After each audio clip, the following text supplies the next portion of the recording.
I think the most difficult thing, or the most uh, disturbing thing about editing Shakespeare, is that sometimes you are put in the position of having to guess what the author was trying to write.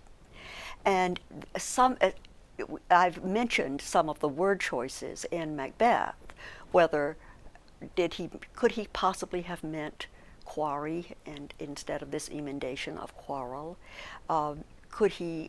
It's making going back and looking at every time there's been a change that editors have introduced, and even though we went along with the editorial tradition most of the time because they really did their homework back in the 18th century. They had a tremendous knowledge of dictionaries and Greek words and words that were used all over the place in 16th century texts and writings. So most of the time we end up agreeing with them completely.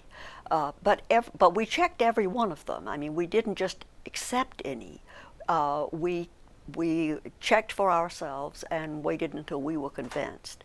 So that's a fairly easy thing. I have not lost a lot of sleep over words that have made their way into the editorial tradition by way of really good scholars.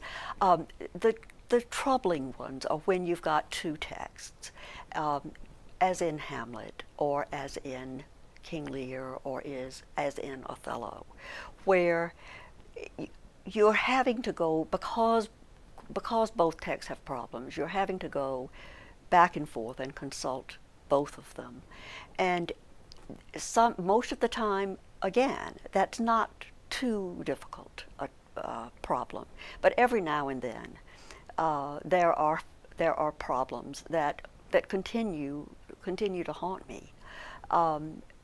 In Othello is the one that's the most problematic, because the character's whole the development of the character can depend on which word you choose. In Othello, for instance, in one of the texts, Othello says about Desdemona, he says he's told his story to her about his slavery and his life as a warrior, and she gave him for his pains a world of sighs. In the other text, he says, she gave me for my pains a world of kisses. Now, you've got here a young girl who's been carefully raised, protected. You can make the argument that people were freer with their kisses in Elizabethan England than we are, but this, to me, is taking it really far.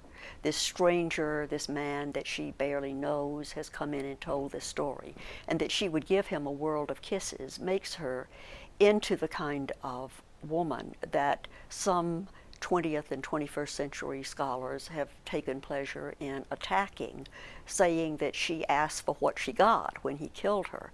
I don't read the play that way, and I really did not have any interest in choosing the word kisses for that spot. It just felt wrong to me.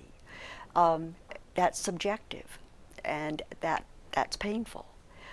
So that's but I don't lose sleep over that one, because I feel that I can defend it. I feel that in terms of the customs of the times, in terms of the rest of the play, that's the word that makes sense.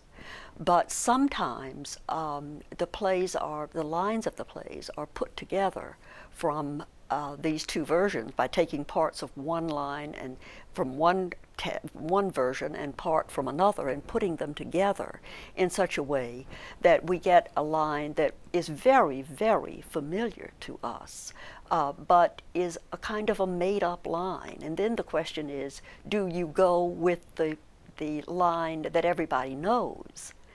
And so that's what we were faced with all the time.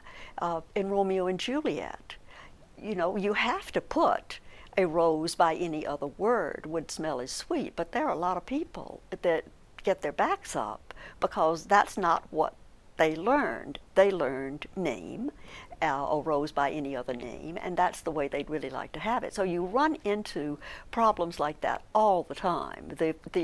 The Shakespeare that everybody knows and the Shakespeare that when you go back to the early printed texts, that ain't what it says.